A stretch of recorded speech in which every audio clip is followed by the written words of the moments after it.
भाजप आमदार Parinay फुकेंनी agent bomb फोडलाय। विधानसभा अधिवेशनात प्रश्न लावण्यासाठी म्हणून लक्षवेधी लावण्यासाठी नेत्यांच्या एजंट्सकडून व्यवहार होत असल्याचा आरोप त्यांनी केला। फुकेंनी या संदर्भात एक ऑडिओ क्लिपही सादर केली। विधानसभेत प्रश्न का लावायचा नाही, प्रश्न लावल्यावर काय होईल या संदर्भातील धमक्या या ऑडिओ क्लिपमध्ये ऐकायला मिळत आहेत। फुकेंच्या या एजंट बॉम्बनं मोठी खळबळ माजली आहे। काल या संदर्भातला प्रश्न एलक्यू खालच्या सभागृहात विधानसभामध्ये मांडण्यात आलेला आहे।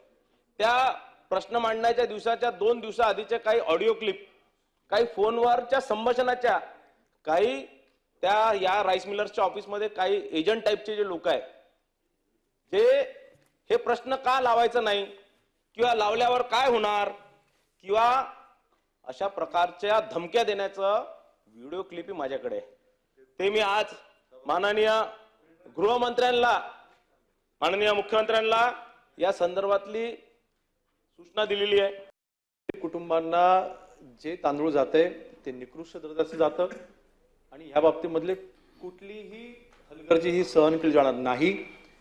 कुठल्याही राजकीय पक्षाचे कोणी असू द्यात त्यांच्यावरती कडक कारवाई केली जाईल आणि जर का अशा पद्धतीने कोणी ब्लॅकमेल करत असेल, कोणी ह्या जो काही अपव्यवहार चाललाय त्याचा कोणी गैरफायदा घ्यायचा प्रयत्न करत असेल त्यांच्यावरती देखील कडक कारवाई ही केली जाईल।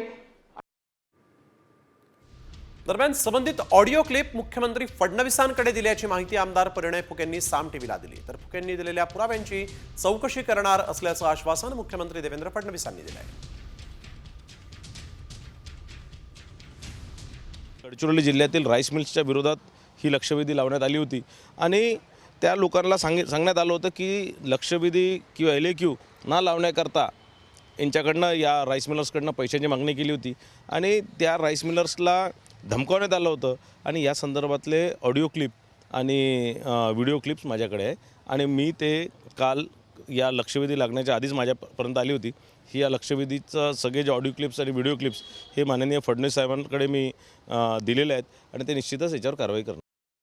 परिणय फुके यांनी आरोप केलेला आहे की विरोधकातल्या काही नेत्यांकडून जे आहेत ना ते प्रश्न विचारण्यासाठी पैसे दिले जात आहेत, एजंटगिरी चालू आहे। नक्की त्यांनी काही पुरावे मांडल्यात, त्याची चौकशी आपण करूया, पण आता सध्या फोकस वेव्हजवर करूया।